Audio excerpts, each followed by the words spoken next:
Welcome back to another review by Mega Train Lover. Today we are having a look at my second Christmas present, and as you can see it's another locomotive by Hornby, and you can probably tell from the picture on the box, but this is an LNER class J15 in British Rail Late Crest livery. If we turn to the side, its product code is R3416 and it says DCC ready, but it has already been fitted.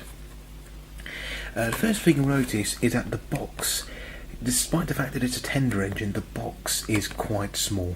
I mean, if we just bring my other Christmas present for comparison, which is the B1, you can just tell it's noticeably shorter. Obviously the engine itself is noticeably shorter, but yeah, for a tender engine a box this size is fairly small.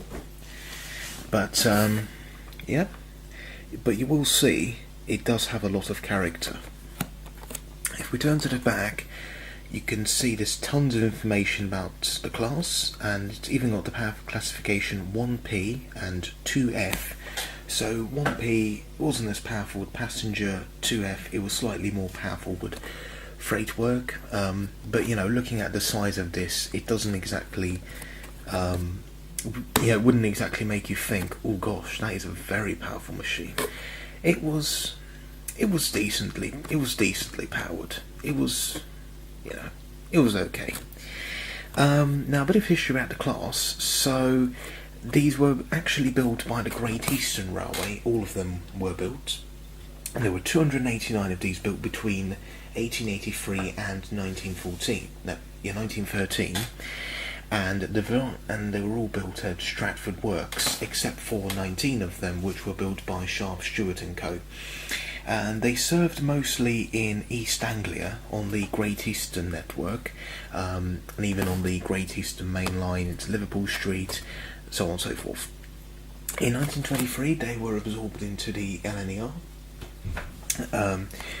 and they reclassified them from Y14 to, they were originally classified as Y14s, and the LNER reclassified them J15s. When nationalisation happened in 1948, there were still 127 of these locomotives left, but sadly all of them were withdrawn by 1962. One of these has been preserved, which is number 65462, which is currently at the North Norfolk Railway. It's currently painted in Great Eastern Railway blue, and its number is 564. So yeah, if you'd like to see it in action, go to the North Norfolk Railway.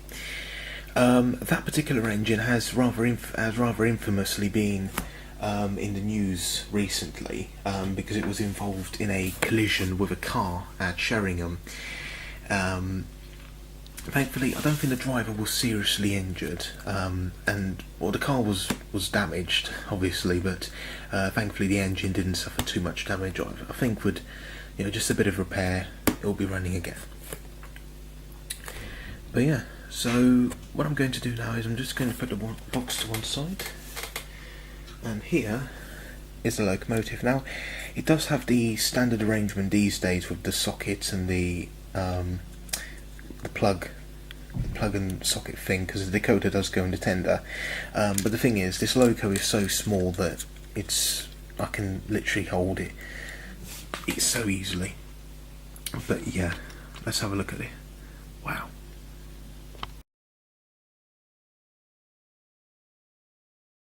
Wow.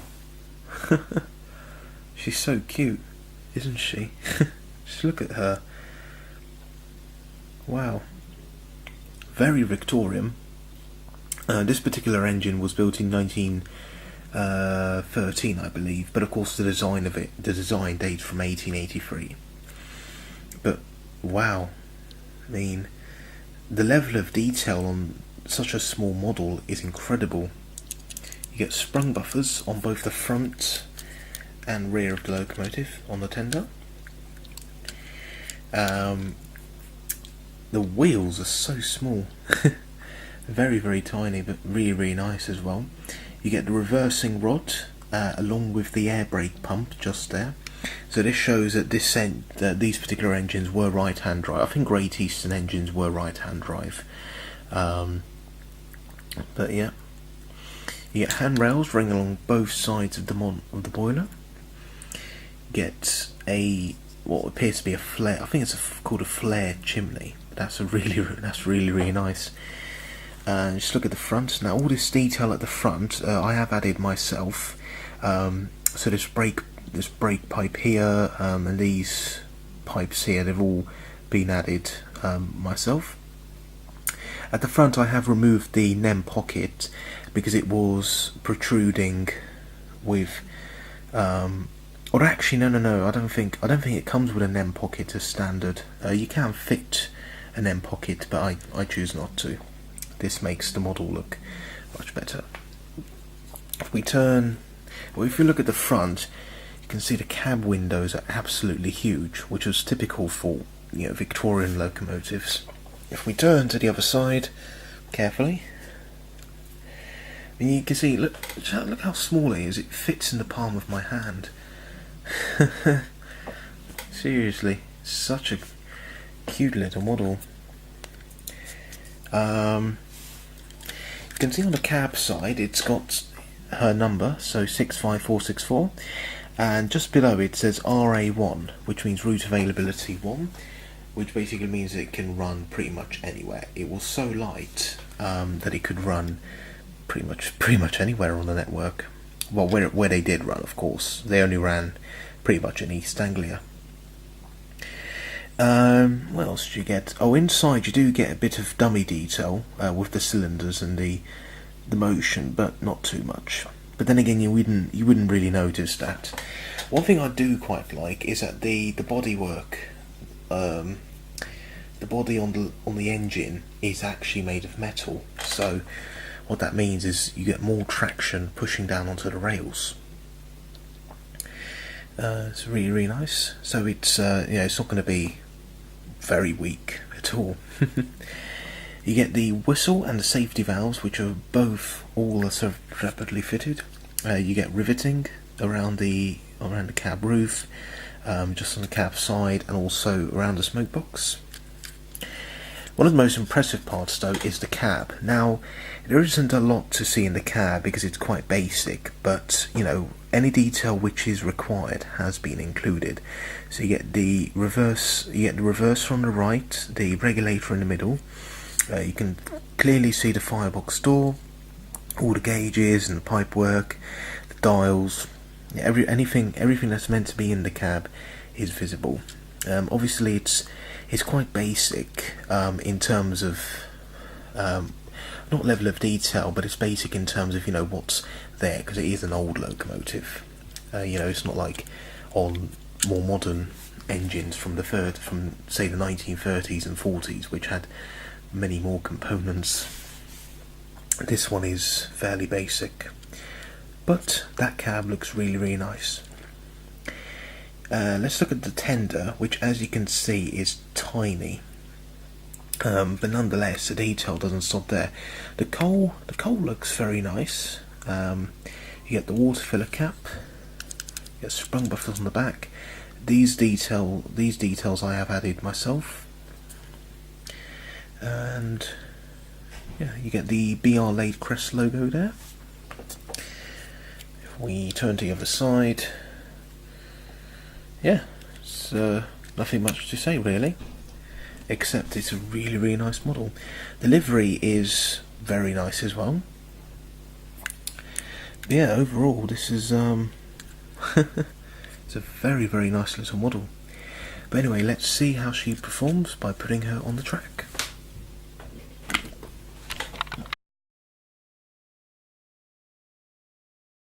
So here we have the Hornby J15 on the track, and let's just select her number. She's number 59, and off she goes.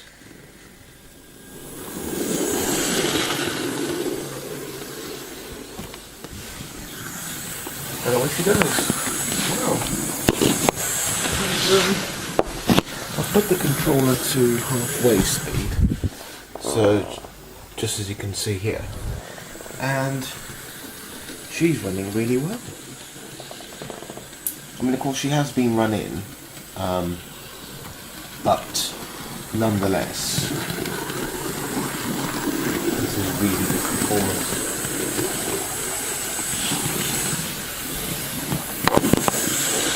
Let's get a few line side shots.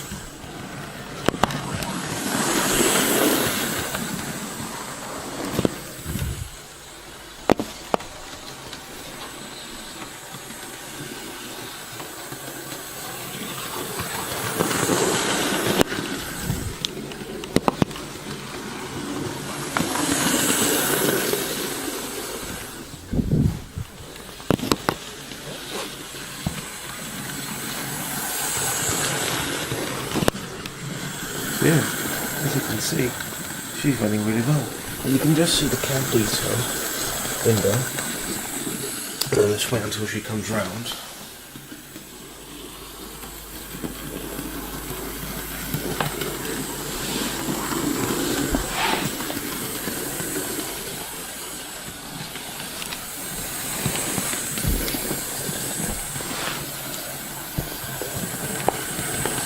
Yeah, here's the... Yep, it's clearly to the cab detail, which is really, really nice.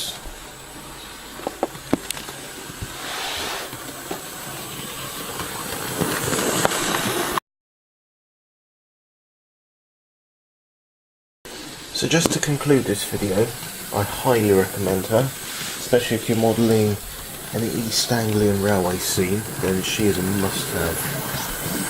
Yep. She does not disappoint. She might not be the biggest locomotive, but she certainly has a lot of character. She's very well detailed. Anyway, thanks very much for watching, and see you in the next video. Bye bye.